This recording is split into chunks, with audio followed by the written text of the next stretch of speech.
I didn't really have time to think, is he dead, is he alive? I just knew he was still in there and we had to get him. No. Firefighter David Casey joined in the search. Captain Nicholas, he's a friend of mine, and I thought, this can't be, this is not happening. It felt like a nightmare. At this point, it was fully involved. Under normal situations, you would never go into a house that was this bad. Tom! Talk to us, buddy! I know you're in here! Do we have a status on our injury? Not yet, we're still trying to locate him. Guys, I got a ring to my right. I'm gonna search it out. It was a real confusing floor plan. Tom! Tom! Tom! I began feeling the walls. Tom! I made my way around the room, was bumping into some furniture. Tom, where are you? Tom! I had said a little prayer before I went in. I said, "Dear God, help us find him." As I put that helmet back on my head, that voice inside me said, "Turn around." And I was still on my knees. I turned around and saw a reflection of his stripe on the back of his bunker coat. Tom! Tom! Tom! When you see one of your own laying there and he's motionless, and you touch him and you speak to him and he doesn't respond to you, it kind of sends chills up your spine. He's unconscious, guys. Let's get him out. There's no mask on him. I've not seen anything like this before. This was a first. And when I saw Tom down, it was really emotional. Come on, let's get him up. Come on. I can't even describe the feelings. Come on, Tom. Get him out of here. Come on, Tom. Hang in there. I thought that with him being that still, that he may be dead. And I couldn't really, in my mind, let that happen. Breathe, Tom. Tom. Breathe. I said, I don't think he's breathing. Breathe, buddy. Breathe. Come on. I think he's breathing. Don't give up, Tom. What are you doing, buddy? Come on, Tom. He kind of coughed up, gurgled a little bit. It just sounded terrible. We need O2, man. We need it. There was confusion everywhere. People were bringing water up, trying to cool his body temperature off. Get you out of here, Tom. Come on, breathe. I knew that all we could do was pray. An EMSA ambulance arrived almost immediately, including paramedic Gayleen Rees-Owen. We asked the firefighters to put the patient down so we could continue ALS care, but they were so emotionally charged, they just kept going towards our unit. Yep, there it is. He was dying and they knew it. Just fell through and it's gone. I don't know what happened.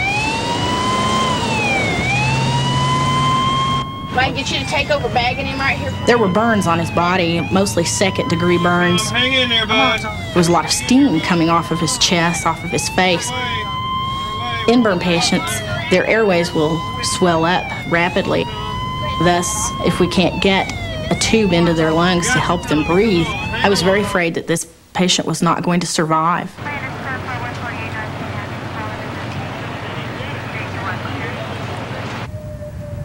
35-year-old Tom Nicholas was admitted to St. Francis Hospital under the care of emergency physician Michael Bartlett. When I first saw him, my initial impression was that he was dead. Does he have a pulse? The paramedics were in a somewhat agitated state, realizing that they did not have an airway established. Alan, give me a pressure. To an emergency physician, this is the most frightful period of time that one experiences. He fell about 12 feet. They said he was standing up on the rafters. He was totally unconscious in a coma, and he was only breathing 6 times a minute. Somebody get 1,000 of saline. We used a stylet, a small wire that we introduced down into his trachea, and over that we placed the oral tracheal tube. And by that means, in a blind manner, we were able to establish an airway in this gentleman. Tom, this medicine's gonna make you real relaxed. Just take it easy. We knew by x-rays that his back, neck were not injured, but the big concern was what injury had his brain suffered from the lack of oxygen. Charlotte, I know he's going to look back. Tom's wife, Charla, came to be with him as soon as she heard what had happened. Thank you. If you need anything, I'll be outside. It wasn't reality at all. I thought he was invincible. I kept thinking, how am I going to tell my children? They love him so much. I could not imagine life without him. I thought, how can I go on? Everybody's here. I started thinking to myself, if he's going to have brain damage, I know that he's always told me he would just rather not even be here. We love you, we need you. And I just kept thinking, you've got to pull through. You've got to pull through.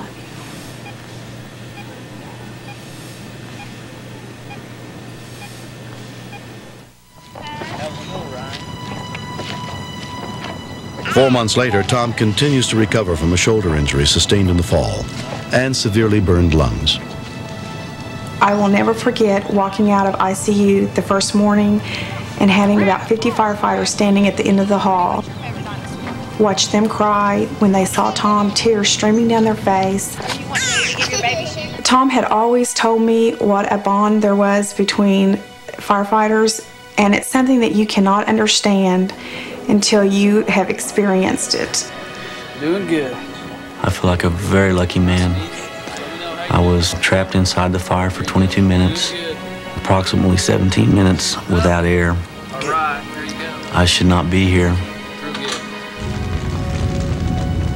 I remember crawling off to the furthest point away from the fire, to the coolest point I could find, and I began to pray. And I wasn't scared anymore. I remember crying as I began to think about my family. I was going to miss them. I would miss them running up and giving me hugs as I come home from work. I would miss holding Charla. I would miss watching my boys grow up, a little girl grow up. And my last thought as I laid there was not kissing Brittany goodbye the morning that I left for the fire station. The guys that saved me, I'll never forget it. They, 5 of them actually were hospitalized getting me out. They had smoke inhalation. They were burnt, and they risked their lives to pull me out. And it's a bonding that most people will never know. All of us guys are close, but it's definitely brought us a lot closer together now. When you save someone's life together, save someone, it's an incredible feeling. In February of 1994, Tom returned to work as a firefighter. I think he has learned to maybe be a little bit more cautious. It might have slowed him down somewhat, but not a lot. Not enough. We know that it could have gone either way, that if God had been ready for him to go, he would have gone. When I see him kissing the kids and playing with them, interacting, I can't imagine him not being there. I just thank God every day that he's still with us and that my children still have him. About 2 Saturdays ago, my 5-year-old was giving me the 3rd degree. Dad, why is the earth round? Dad, how come the sun's up in the daytime and not in the nighttime? And I just became overwhelmed with happiness that I was there to hear this. And I began to cry. And he says, Daddy, what are you crying for? He goes, are you sad? And I said, no. I said, these are tears of happiness. And he didn't understand that, but I do.